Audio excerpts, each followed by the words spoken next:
Estimados hermanos y amigos, el tema de hoy es Jesús nacido para morir y resucitar.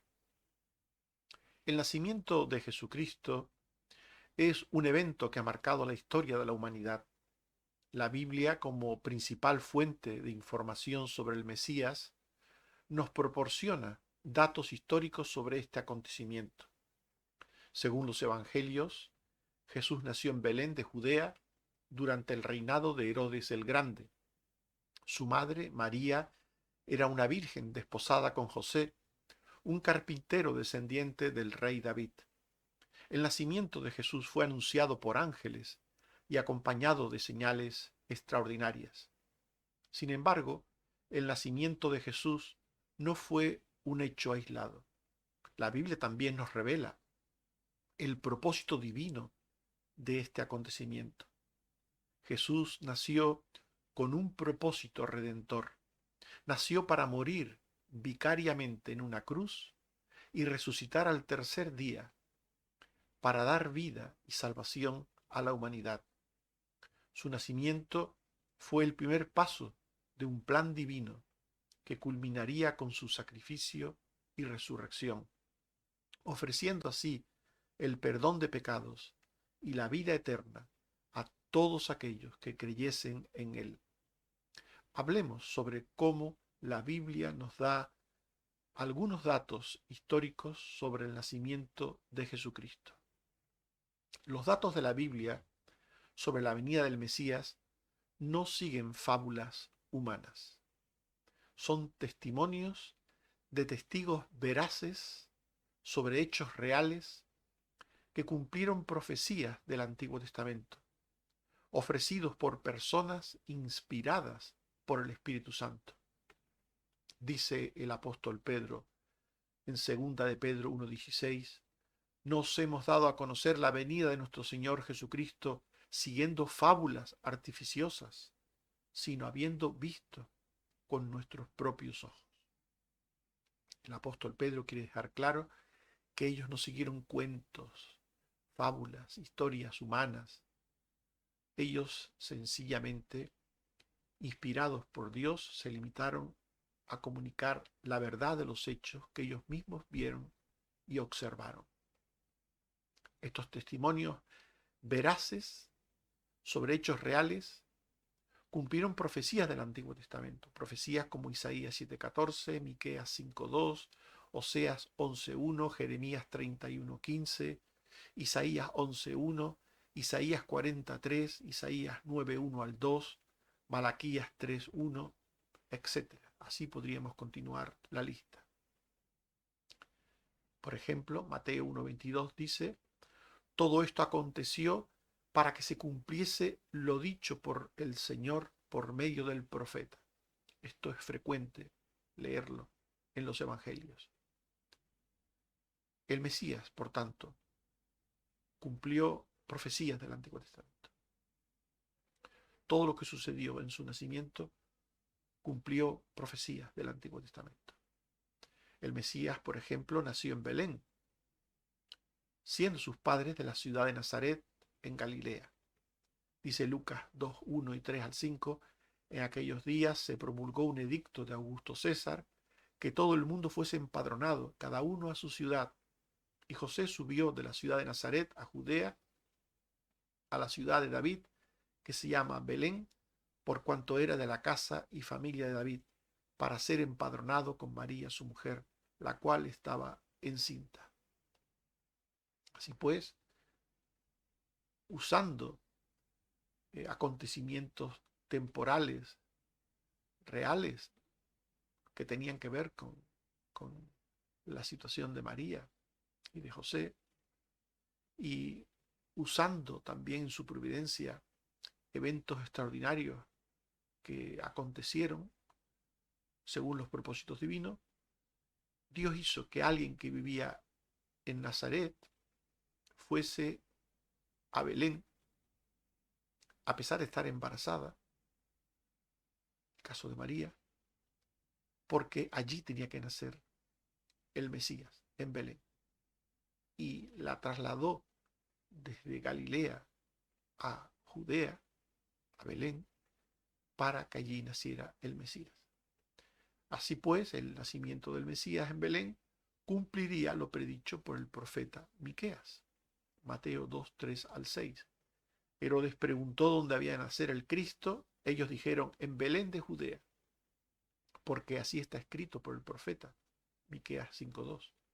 Y tu Belén de Judá, la más pequeña entre los príncipes de Judá, de ti saldrá un guiador que apacentará a mi pueblo Israel. Así pues, José y María se trasladaron de Galilea a Judea, de Nazaret a Belén, y allí nacería el Mesías.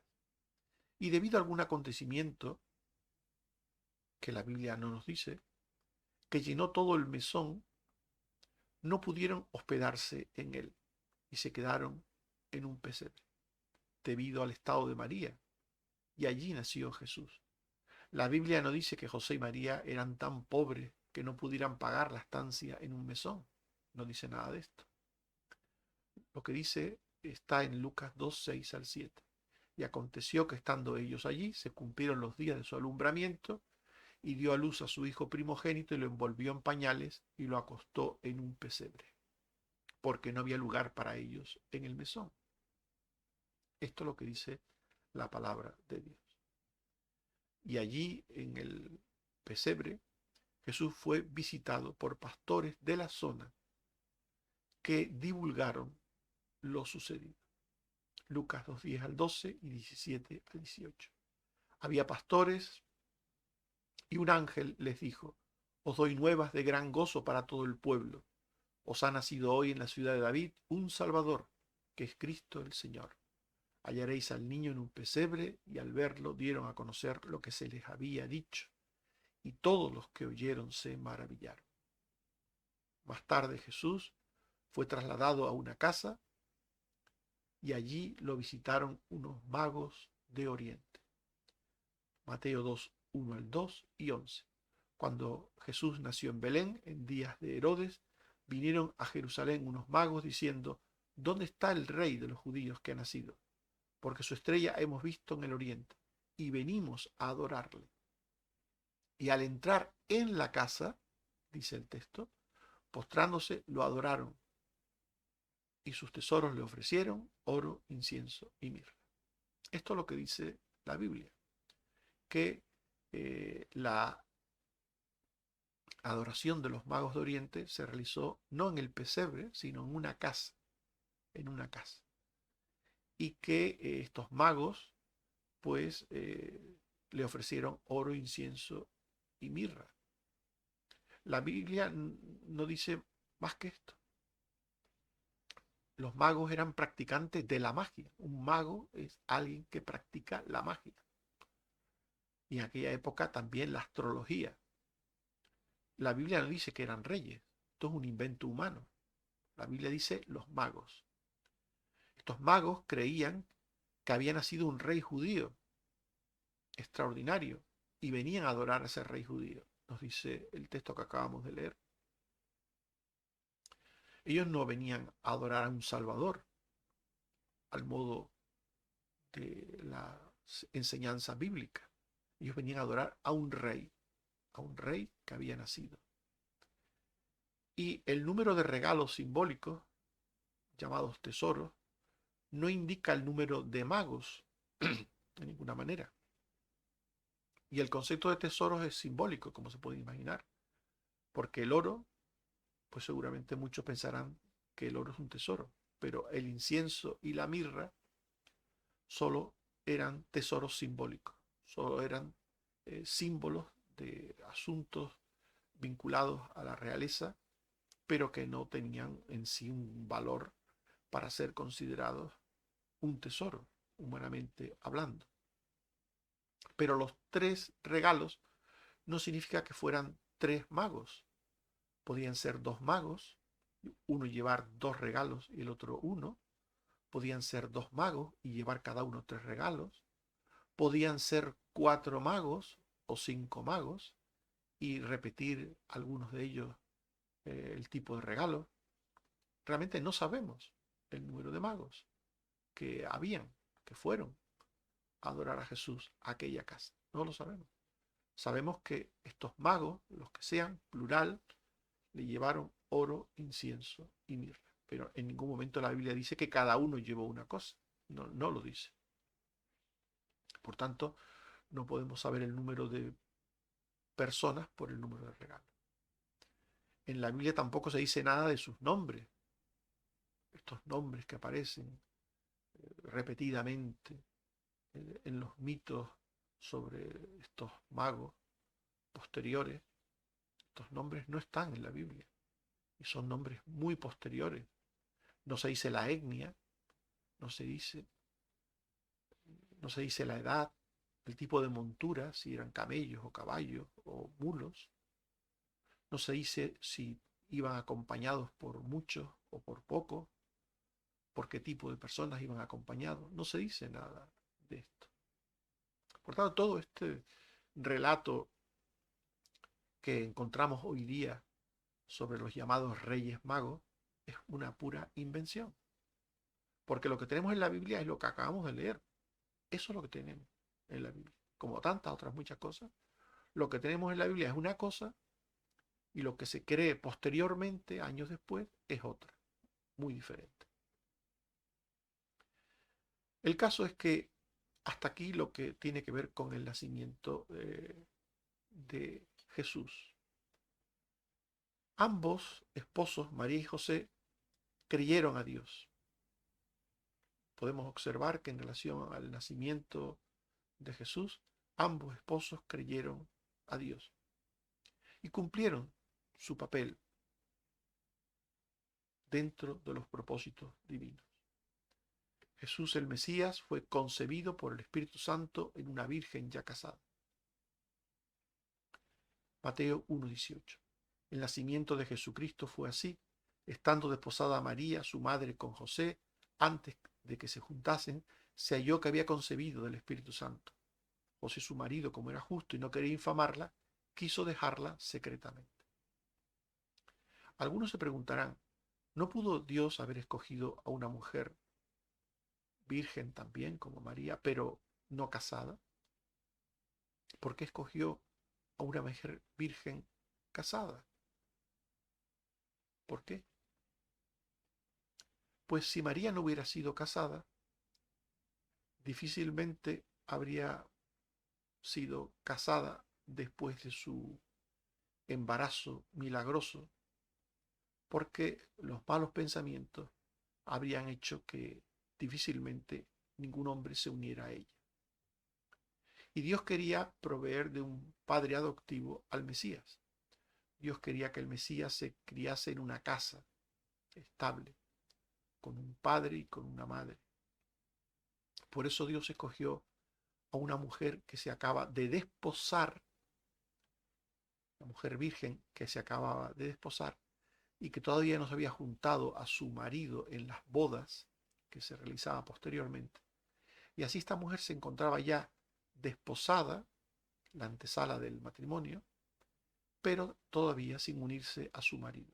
Con esto, el Señor conseguía que el Mesías naciera de una virgen, pero aseguraba que el niño que nacería y que debía criarse en un hogar estable tendría un padre y una madre.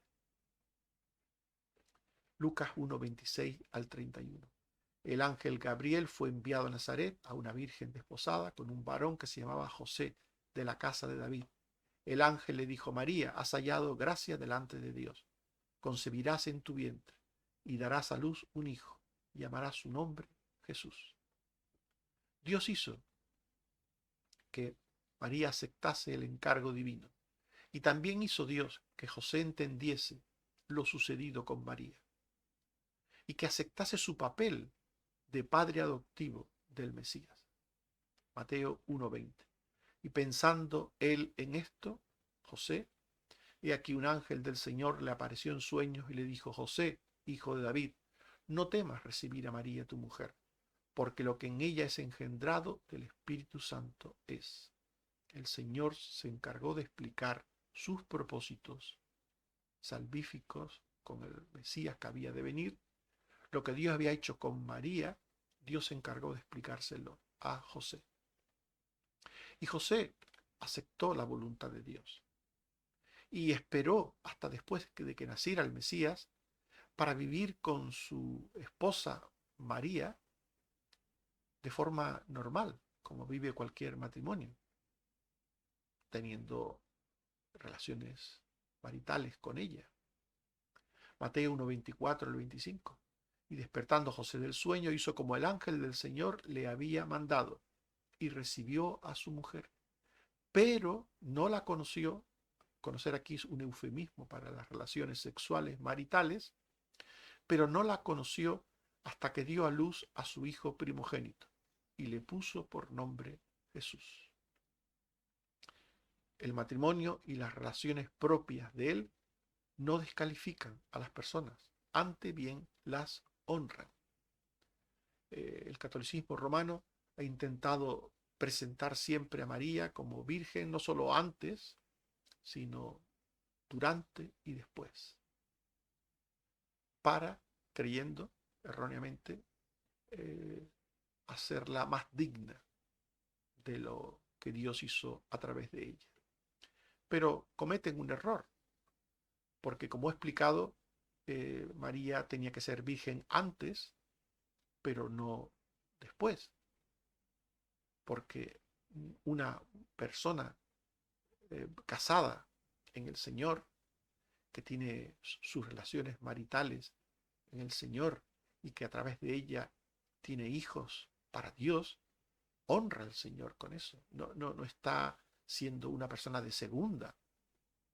Las personas casadas, bien casadas, que se aman y que tienen hijos, no son personas de segunda con respecto a las personas que no están casadas. Este es un gran error de la Iglesia Católica Romana y que ha dado lugar pues a todo este tipo de relaciones de celibato obligatorias, impuestas, muchas difícilmente entendidas por las mismas personas que las han aceptado y que han traído todo tipo de corruptelas. Según la Biblia, Hebreos 13:4, honroso sea en todos el matrimonio y el lecho sin mancilla. Aquí la palabra lecho, traducida al castellano lecho, en el griego es koité, de donde viene la palabra coito. Por tanto, el texto está diciendo, honroso sea en todos el matrimonio y el coité, el coito sin mancilla. Por tanto, esto es algo claro en la Biblia. Las relaciones maritales entre esposos son honrosas delante de Dios. Mateo 13, 55 al 56. ¿No es este el hijo del carpintero? ¿No se llama su madre María y sus hermanos Jacobo, José, Simón y Judas? ¿No están todas sus hermanas con nosotros? ¿De dónde pues tiene todas estas cosas? Este texto confirma que José y María tuvieron una vida normal como esposo y esposa. Y tan normal que fue que tuvieron hijos e hijas. Y el texto que acabamos de leer nos da incluso hasta los nombres de los hijos varones.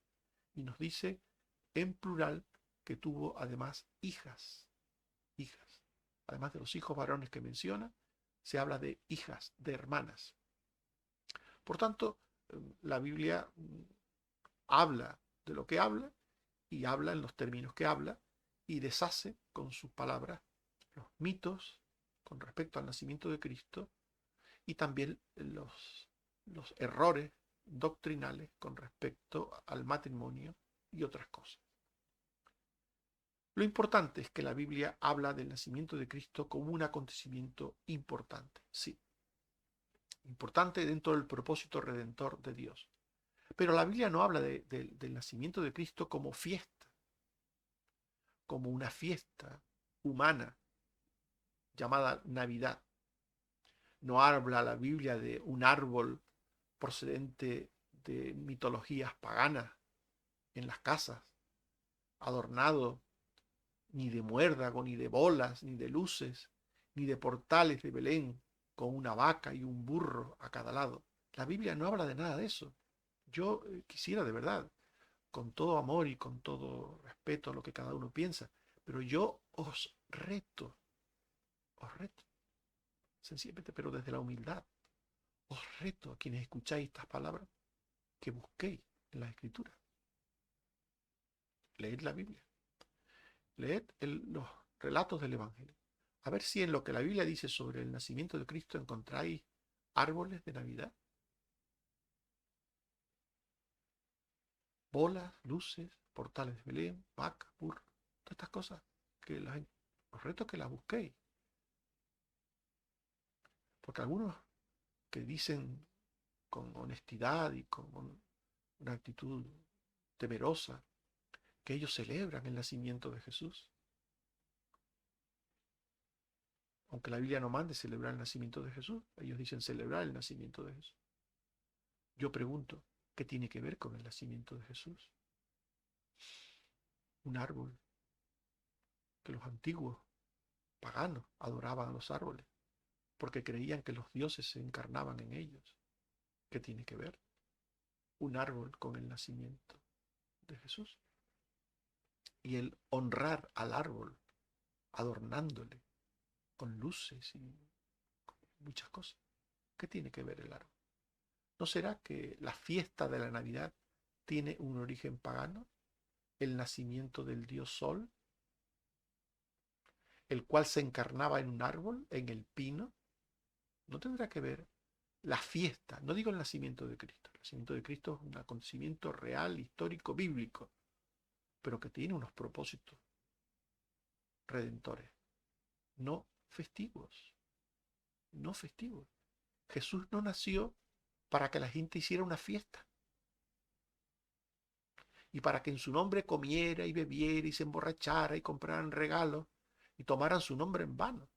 Jesús no nació para eso. No nació para eso. Que se nos abran los ojos de una vez. Para que la gente que no cree en Él, la mayor parte de la gente que celebra la Navidad, no cree en Cristo como Salvador. No cree en Cristo. De hecho, la gente, la mayor parte, hoy día ya la gente ya no dice ni feliz Navidad, dice felices fiestas.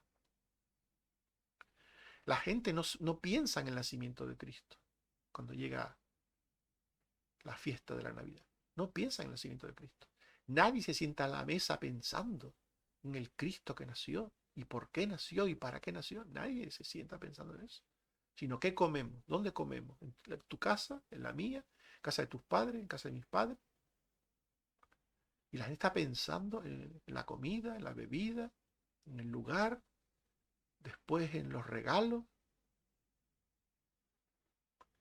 ¿Y qué tiene que ver el partir el año con el nacimiento de Cristo? Que también tiene que ver con una fiesta pagana, el culto a un dios pagano, el culto al dios Jano, que se hacía la noche del 31, un dios con dos caras, una que miraba al año pasado y otra que miraba al año entrante, que se le invocaba esa noche para que el año entrante fuera propicio.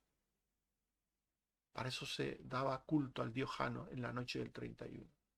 ¿Qué tiene que ver partir el año, celebrar la transición del año el 31 de diciembre, con toda la parafernalia que hay alrededor del partir el año, con el nacimiento de Cristo? ¿Qué tiene que ver? Sabiendo además que había una fiesta pagana que se celebraba vinculada a la fiesta pagana de la Saturnalia, a la fiesta pagana en honor al dios Saturno, al dios Sol, al que celebraba su nacimiento. Se celebraba también, vinculado a esta fiesta, se celebraba la invocación del dios Jano el 31 de diciembre. Es que no ven la relación, es que la gente no ve la relación. Hay personas que dicen, no, pero yo celebro el nacimiento de Cristo, yo no celebro ninguna de esas cosas, pero es que lo estás haciendo con motivo de fiestas paganas que se adoptaron por el cristianismo para intentar quitarlas, porque no podían competir contra ellas. De ahí surgió que se dijera que Cristo nació en esas fechas. y se hiciera una festividad al modo de las festividades paganas, para competir con las fiestas paganas. Fíjense que el gran argumento que usamos los cristianos contra el paganismo de Roma, de todas las creencias paganas de Roma, es que lo que se creen ellos sobre diferentes cosas no está en la Biblia. El purgatorio, la ascensión de María, la virginidad de María antes, durante y después del parto, la posición que han puesto a María. Todo este tipo de cosas, este tipo de creencias están tomadas del paganismo. Y nosotros solemos decir, para rebatir esas enseñanzas erróneas y paganas, que todo lo que no está en la Biblia lo rechazamos.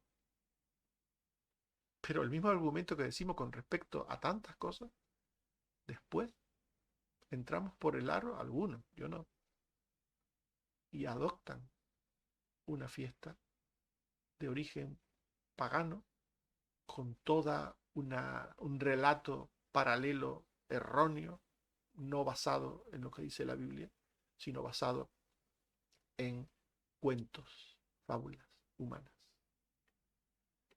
Todas estas fábulas las tomó la Iglesia Católica Romana de su entorno pagano, que incorporó a sus creencias como algo propio, juntamente con la idolatría, el culto a María y a los santos, el purgatorio, etc. No olvidemos, esto podemos creerlo, no creerlo, que cada uno haga lo que quiera. Es mi deber decirlo, es mi deber decirlo. Uno de los lemas de la Reforma era sola escritura, sola escritura. Por tanto, Jesús nació, sí, claro que nació, y nació realmente, históricamente nació. Y hay datos en la Biblia sobre el nacimiento de Jesús. Pero lo más importante es que la Biblia habla del propósito del nacimiento de Jesús. Esto es lo más importante. Y se nos dice que Jesús era y es Dios hecho hombre, por obra del Espíritu Santo. La virginidad de María fue necesaria para autenticar la paternidad de Dios. Mateo 1, 22 al 23.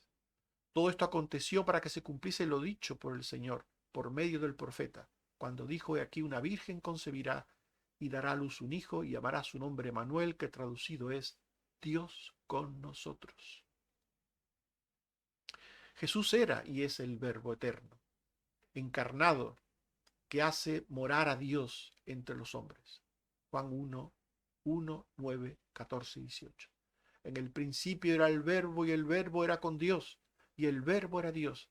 Aquella luz verdadera venía a este mundo y aquel Verbo fue hecho carne y habitó entre nosotros. A Dios nadie le vio jamás. El unigénito Hijo que está en el seno del Padre, Él le ha dado a conocer. Por tanto, Jesús nació como Hijo de Dios. Jesús nació como el Verbo eterno de Dios para morar entre los hombres. Jesús era el Mesías, el único y suficiente Salvador de su pueblo escogido eternamente. Mateo 1:21. Llamará su nombre Jesús porque Él salvará a su pueblo de sus pecados. Hechos 4:11 al 12. Jesús es cabeza del ángulo y en ningún otro hay salvación, porque no hay otro nombre bajo el cielo dado a los hombres en que podamos ser salvos. Por tanto, la Biblia dice, en relación al nacimiento, dice la realidad de los hechos que Dios quiere que creamos, que el que nació era el Hijo de Dios, que el que nació era el Verbo de Dios, que el que nació era el Mesías, Redentor y Salvador, y que además la salvación se produjo por la obra vicaria de Cristo. Jesús nació, sí, pero nació para morir y para resucitar. Este es el propósito del nacimiento de Cristo.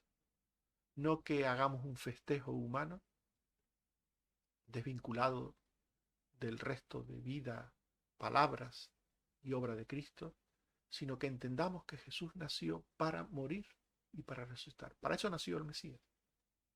Cristo murió por los impíos, dice la Biblia, para salvarlos, saldando sus culpas ante Dios. Marcos 10:45. El Hijo del Hombre no vino para ser servido, sino para servir y para dar su vida en rescate por mucho. Esta es la razón de la venida de Jesucristo. Él vino no para ser servido. Él no vino buscando festejo, aún de la gente que no le conoce. No sé si saben que la Navidad es celebrada hasta por los chinos, por los hindúes, por pueblos que no tradicionalmente no son cristianos, pero celebran la fiesta de la Navidad. Porque cual fiesta, la gente lo que quiere es comer, beber, divertirse, regalarse, y cualquier excusa vale para hacer todo eso.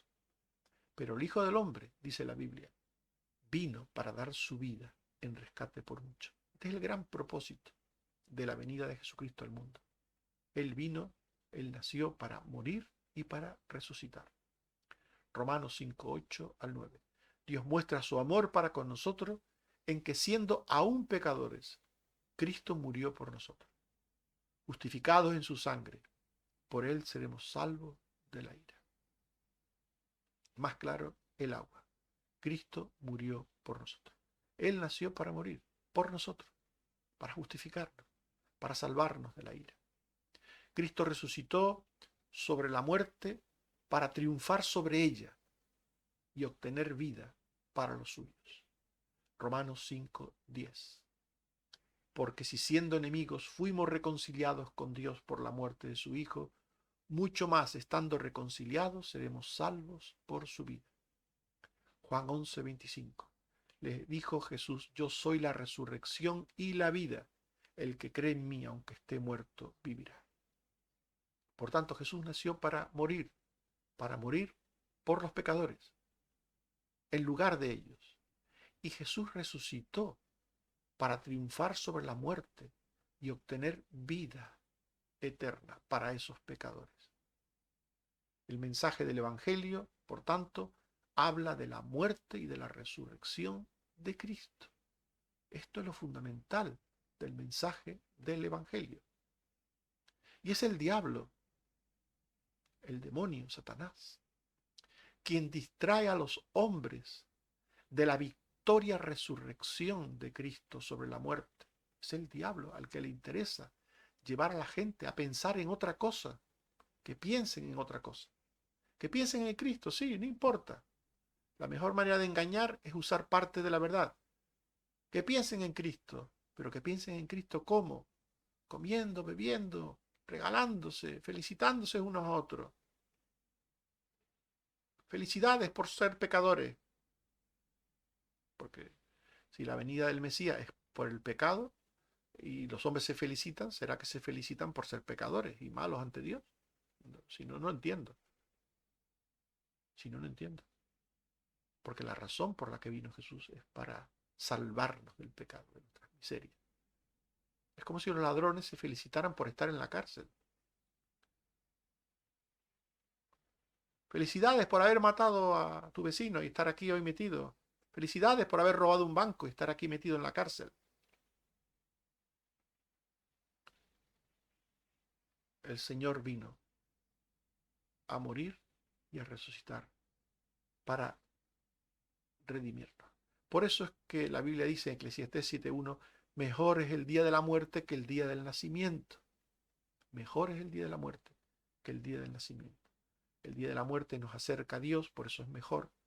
El día del nacimiento tiene por delante toda una vida en la que podemos perdernos. La mayor parte de las personas nacen para perderse. Nacen para perderse. Para vivir sin Dios, sin esperanza, durante toda su vida, y andar y transitar por el camino ancho y perderse. Por eso, mejor es el día de la muerte si alguien está preparado, evidentemente, para el encuentro con Dios. Mejor es el día de la muerte porque partir es estar con Cristo, lo cual es mucho mejor. 1 Corintios 2:1 al 2 y 5. Cuando fui a vosotros, dice Pablo, para anunciaros el testimonio de Dios, me propuse, mirá qué importante, no saber entre vosotros cosa alguna, sino a Jesucristo y a este crucificado, para que vuestra fe no esté fundada en la sabiduría de los hombres, sino en el poder de Dios. Me propuse no saber otra cosa que a Jesucristo crucificado. Este es el mensaje del Evangelio. El mensaje apostólico habla de la resurrección de Jesús como hecho fundamental, no solo de la muerte de Jesús, del Cristo crucificado, sino de su resurrección. Hechos 4:33. Y con gran poder los apóstoles daban testimonio de la resurrección del Señor Jesús, y abundante gracia era sobre todos ellos. 1 Corintios 15, 14 y 17. Y si Cristo nos resucitó, vana es entonces nuestra predicación, vana también vuestra fe, aún estáis en vuestros pecados. Tanto la muerte como la resurrección son obra de Dios para nuestra salvación. Los cristianos piensan en la muerte redentora y en la resurrección de Cristo para vida eterna. En esto piensan los cristianos, en la muerte y resurrección de Cristo. Y celebran, los cristianos celebran la muerte y resurrección de Cristo cada vez que toman la Santa Cena con una actitud solemne de fe.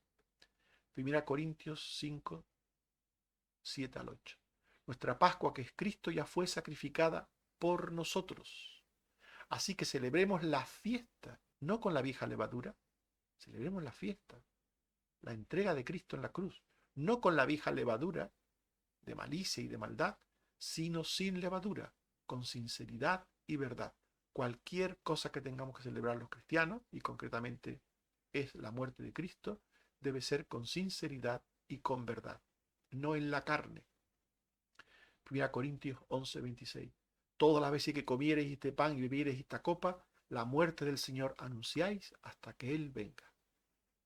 Cada vez que tomamos la Santa Cena, celebramos la muerte y resurrección de Cristo y anunciamos al mundo esa muerte y esa resurrección para que todo aquel que cree en Cristo tenga salvación y vida eterna. ¿Alguien puede ver algo de disfrute festivo, carnal o de uso profano en el recuerdo de la muerte y resurrección de Cristo, según dicen las palabras del apóstol Pablo? Mirad el texto que voy a leer y pensad, ¿alguien puede ver algo de disfrute festivo, carnal o de uso profano en las palabras siguientes? 1 Corintios 11, 27 al 29. De manera que cualquiera que comiera este pan o bebiera esta copa del Señor indignamente será culpado del cuerpo y de la sangre del Señor. Por tanto, pruébese cada uno a sí mismo y coma así del pan y beba de la copa. Porque el que come y bebe indignamente, sin discernir el cuerpo del Señor, juicio come y bebe para sí. Cualquier cosa que tengamos que comer o beber vinculado a Cristo, a su nacimiento, a su propósito de morir y resucitar por nosotros, cualquier cosa que tengamos que comer o beber vinculado al Señor debe ser comido y bebido con una actitud de temor, con una actitud de discernimiento, en ningún momento con una actitud carnal. Estimados hermanos y amigos, hemos hablado de Jesús nacido para morir y resucitar. La Biblia nos da algunos datos históricos sobre el nacimiento de Jesucristo. Los datos de la Biblia sobre la venida del Mesías no siguen fábulas humanas, son testimonios veraces de hechos reales que cumplieron profecías del Antiguo Testamento. María y José creyeron a Dios y cumplieron cada uno su papel en la venida y cuidado del Mesías hasta el tiempo de comenzar su ministerio redentor. Y hemos visto lo que la Biblia dice sobre el propósito del nacimiento de Jesús. Jesús, el Mesías, era y es Dios hecho hombre, por obra del Espíritu Santo. Era y es el único y suficiente Salvador de su pueblo eterno. La salvación se produjo por la obra vicaria de Cristo, muriendo para expiar el pecado y resucitando para obtener vida para su pueblo. Y lo celebramos en la Santa Cena. 1 Corintios 15, 53 al 55 y 57.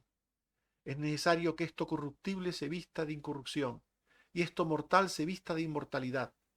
Entonces se cumplirá la palabra que está escrita: sorbida es la muerte en victoria. ¿Dónde está, oh muerte, tu aguijón? ¿Dónde, oh sepulcro, tu victoria?